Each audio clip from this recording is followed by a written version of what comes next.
Salut à tous, c'est Dorian, et dans cette vidéo, j'aimerais répondre à une question qu'on me pose assez souvent dans la vie ou même sur YouTube, qui est en gros, est-ce que tu as un conseil pour moi, ou alors comment je ferais si je repartais de zéro financièrement pour atteindre mes objectifs? Alors, on part ici du postulat qu'on parle bien d'argent. De toute façon, c'est ce dont on parle sur la chaîne, argent et investissement. Et donc, en fait, la réponse, elle va dépendre de la situation de chacun. Du coup, ce que je vais faire dans cette vidéo, c'est que je vais vous tracer des grandes étapes selon où vous en êtes. Et ça vous permettra de facilement vous retrouver par rapport à votre situation. Et du coup, qu'est-ce que moi je ferais personnellement si je repartais de zéro pour arriver dans une situation financière qui me permet d'atteindre mes objectifs. Parce qu'en effet, il faut avoir des objectifs et tout le monde n'a pas les mêmes. Et dans cette vidéo, je vous présente mon avis. Alors on va partir du postulat pour simplifier la vidéo, que vous êtes en âge de travailler, que vous n'êtes pas forcément étudiant ou 15 ans, etc. Et donc vous êtes en âge de travailler actuellement, on va dire 18 ans et plus, et vous avez fini vos études. Il y a d'autres cas, il y a d'autres façons de faire. Ici je vous présente vraiment le cas basique qui risque de recouvrir la majorité des personnes qui regardent sur la chaîne, donc les personnes qui sont en âge de travailler comme moi. Alors au début, tout simplement pour la majorité, il va falloir prendre un travail pour gagner de l'argent et donc échanger son temps contre de l'argent. En effet, on n'a pas tous un succès fulgurant quand on est très jeune, ou on l'a pas tous hérité, d'ailleurs c'est la minorité, et au final, la majorité, on va tous démarrer égaux, avec assez peu dans la vie, et donc il va tout simplement falloir travailler et échanger son temps contre de l'argent pour assouvir à tous ses besoins les plus fondamentaux. Et d'ailleurs, il n'y a rien de terrible là-dedans, hein. Comme je le dis souvent, si on a un petit peu voyagé, on se rend quand même très vite compte qu'on est vraiment chanceux si on fait partie des personnes qui ont le temps d'aller regarder des vidéos YouTube pour apprendre plus sur comment faire dans la vie, comment gagner de l'argent, comment investir, etc. Honnêtement, je pense qu'on a quand même beaucoup de chance et c'est bien des fois de voir un petit peu d'ouverture d'esprit pour se rendre compte que on est déjà très avancé par rapport à d'autres personnes. Alors oui, évidemment, je suis pas là pour dire que c'est des pauvres malheureux et que nous on a de la chance. Il va falloir travailler pour s'en sortir, on démarre tous à notre niveau, mais c'est quand même aussi important des fois de s'en rappeler. Et donc voilà, pour conclure cette première étape, quand on est jeune ou même si on a une galère et qu'on repart de zéro, au début, il va falloir aller travailler pour se remettre dans le droit chemin, pour payer ses dépenses les plus vitales. On retrouve ici tout simplement les exemples de la pyramide de Maslow. Les besoins fondamentaux, il faut les assouvir et pour ça, on ne va pas avoir le choix. Il va falloir aller travailler. Très bien, donc passons maintenant à la deuxième étape. Et en fait, il s'agit d'apprendre à tenir un budget, de se créer un fonds de sécurité en épargnant.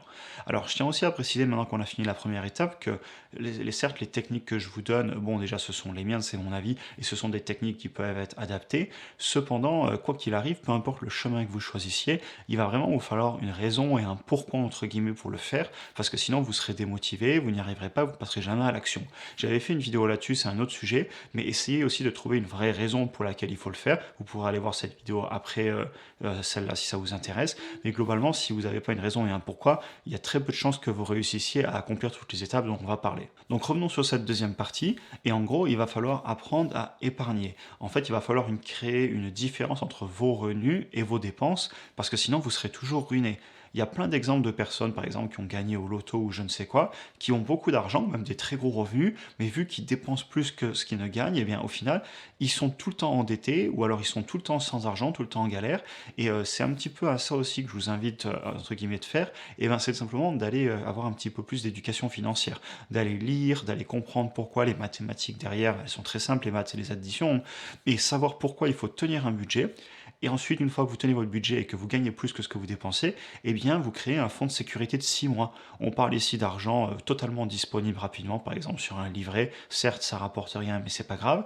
Mais ça vous permet d'avoir, par exemple, 6 mois ou même plus d'avance de cash disponible instantanément en cas de coup dur dans la vie. 6 mois ou plus, vous adaptez selon votre niveau de stress ou votre situation professionnelle. Par exemple, si vous êtes un entrepreneur ou un indépendant, vous mettrez un petit peu plus de côté, j'imagine, que si vous êtes un employé, tout simplement parce que vous avez plus de risques de perdre des revenus. Parfait, maintenant passons à la troisième étape. Donc, on a gagné de l'argent, on a appris à budgétiser, maintenant on a un fonds de sécurité et on sait créer une différence entre ses revenus et ses dépenses pour avoir de l'épargne chaque mois. Et donc maintenant, l'objectif d'après pour moi, avant le quatrième qui sera l'investissement, ici ça va être, avant même de faire ça, d'augmenter en permanence ses compétences et de diversifier aussi ses revenus pour se sécuriser et pour gagner plus. Donc en fait, il faut devenir indispensable sur le le marché. Peut-être pour négocier un bon salaire ou peut-être tout simplement pour développer sa propre activité en parallèle. Il y a plein de façons d'avoir des revenus entre guillemets diversifiés et donc d'avoir différentes sources de revenus. Et il faut bien comprendre qu'au final, au début, comme on le disait, on est payé à l'heure, mais en augmentant en fait sa valeur ajoutée, on va être beaucoup mieux payé à l'heure tout simplement parce qu'on a beaucoup plus de valeur sur le marché du travail, voire même l'étape d'après qui est la meilleure pour moi, c'est de ne plus être payé à l'heure mais d'être payé au résultat. Par exemple, si vous êtes freelance, vous avez une mission, que vous la faisiez en 1 heure, en 10 heures ou en 30 heures, et bien en fait le client il s'en moque, l'important c'est que vous apportiez le résultat contre la somme convenue. Et ça c'est le niveau d'après qui permet vraiment d'exploser d'un point de vue des revenus, et donc encore une fois d'augmenter cette différence entre vos revenus et vos dépenses et de pouvoir investir plus. Et aussi, ce qu'il ne faut pas oublier, c'est qu'en diversifiant, en ayant plusieurs sources de revenus, si vous perdez votre emploi ou si vous perdez une source de revenus, eh bien, vous n'êtes pas à la rue. Bien au contraire, vous allez pouvoir remettre toute votre énergie sur vos autres sources qui sont déjà créées. Et donc, vous n'aurez pas à en créer des nouvelles en panique, mais vous rebondirez encore mieux, vous vous sentirez plus serein dans la vie. Aussi, je tiens à dire que le schéma classique d'en France d'être un employé, il vous fait sentir vraiment en sécurité parce qu'on a plein d'assurances à l'emploi et puis on a plein d'aides, etc. Mais en réalité, c'est très dangereux. Alors certes, vous n'allez pas mourir de faim comme dans d'autres pays, comme je le disais, on a quand même de la chance d'être né dans ce pays, mais en réalité, c'est dangereux parce qu'une perte d'emploi au mauvais moment peut détruire votre vie, même en étant dans un pays où on se sent en sécurité.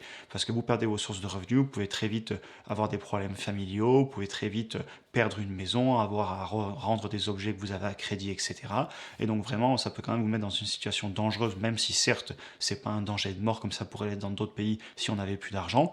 Mais je pense que être seulement salarié sans avoir développé d'autres sources de revenus, sans avoir investi, etc., comme on va en parler juste après, ça reste quand même un énorme risque qu'on prend et ça peut vraiment nous faire reculer dans la vie en cas de coup dur. Ok, donc maintenant passons à la quatrième et avant-dernière étape, et il s'agit en fait d'apprendre à investir et d'investir, et je tiens à le préciser, on va en parler un petit peu au début, pas de trop.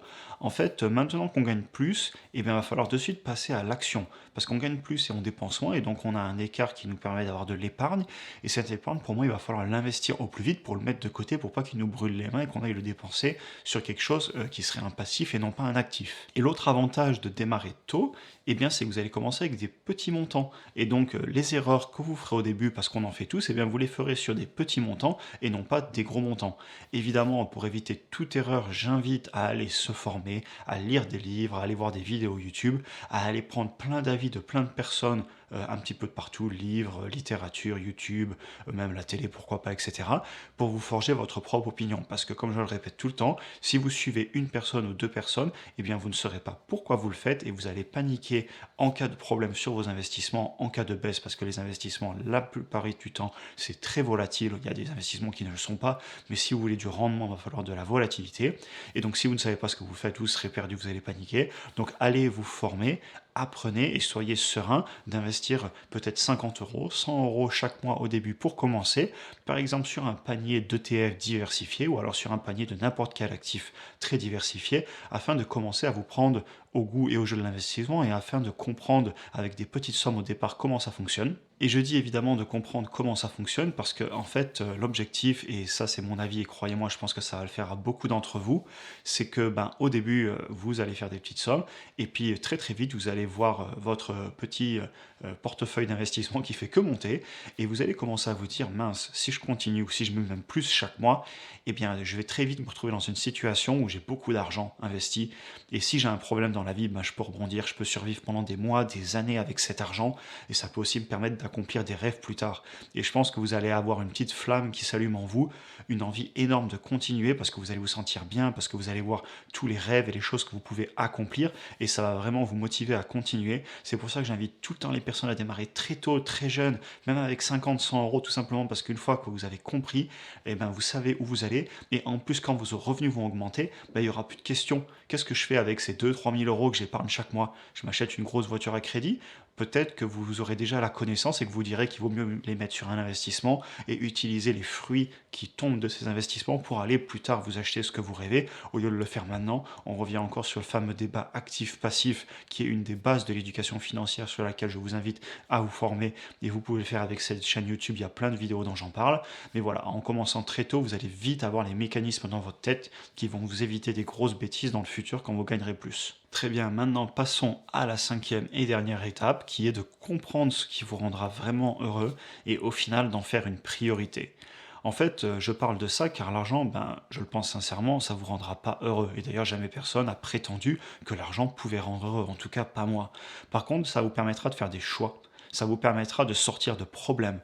Mais au final, eh ben, on va tous finir au même endroit, hélas. Et la question, c'est qu'est-ce qu'on fait entre aujourd'hui et ce dernier jour pour être heureux et pour ne pas avoir de regrets plus tard. L'argent, c'est un outil, mais c'est en aucun cas une fin en soi.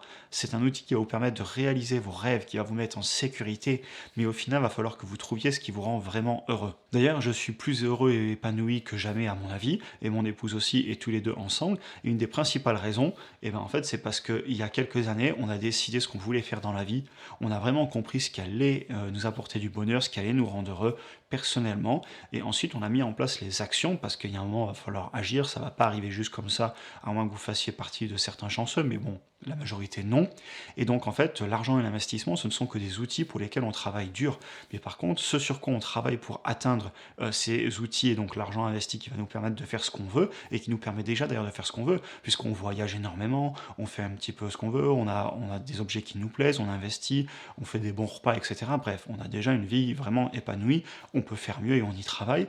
Mais une des raisons qui fait qu'on ne souffre pas à le faire, c'est qu'on a même identifié d'un point de vue travail ce qui nous plaît et ça nous permet d'atteindre cet objectif sans être malheureux au quotidien. Moi, ce qui me tue, c'est de voir des personnes qui passent 15 ans au travail à attendre la retraite, à être malheureux au possible parce qu'ils n'ont pas mis les étapes d'avant qui sont d'apporter de la valeur ajoutée, d'apprendre en permanence pour tout le temps être au top du top, à faire des choses qu'on aime, à gagner plus et à ne pas être malheureux. Et honnêtement, quand je vois des personnes qui se baladent comme ça dans la vie, et la vie, elle passe, elle passe, elle passe, et puis ils sont tristes et c'est flagrant, et ben moi ça me brise le cœur. Et honnêtement, c'est tout ce que je combats sur cette chaîne, à avoir le feu en soi, à savoir ce qu'on veut, à se battre, c'est difficile, il faut travailler. Je dis pas que tout le monde va y arriver en un claquement de doigts, mais si on le fait avec intelligence, en apprenant et en plus en y trouvant de la passion parce qu'on sait ce qu'on veut dans la vie, eh bien il n'y a pas de raison de ne pas s'en sortir, de ne pas être heureux. Et je voulais vraiment conclure sur ce point qui est que au final, l'argent c'est pas une finalité, c'est un outil. Sachez ce qui va vous rendre vraiment heureux, travaillez-y au quotidien, et s'il y a quelque chose qui vous gonfle dans la vie, s'il y a quelque chose qui vous fait mal, qui vous rend malheureux, eh bien n'hésitez pas à utiliser votre épargne, à utiliser vos investissements pour dégager cette chose qui vous fait du mal, et pour passer sur de nouvelles bases. C'est aussi pour ça qu'on le fait, ça nous permet de faire des choix dans la vie, de dire oui à des choses qui nous rendent heureux, mais aussi et surtout de dire non à des choses qui nous font du mal. C'est à ça pour moi ce à quoi sert l'argent et c'est à ça ce pourquoi à mon avis sert l'investissement et je vous invite, si évidemment c'est aussi votre avis, à l'utiliser de la même façon. Très bien, j'en ai fini avec cette vidéo. Alors, bah écoutez, oui, c'était un long monologue à la fin, mais bon, j'espère qu'elle vous a plu. C'est une vidéo que je pourrais aussi utiliser pour rediriger des personnes, pour leur réexpliquer mes fondamentaux à moi, quelles sont les bases que j'utiliserais si je partais de zéro ou si je recommençais de zéro, ou c'est simplement si vous êtes jeune, quelles sont pour moi une bonne base pour démarrer. Évidemment, c'est à adapter à chaque cas, chaque personne est unique, et ici, ce n'est que mon avis.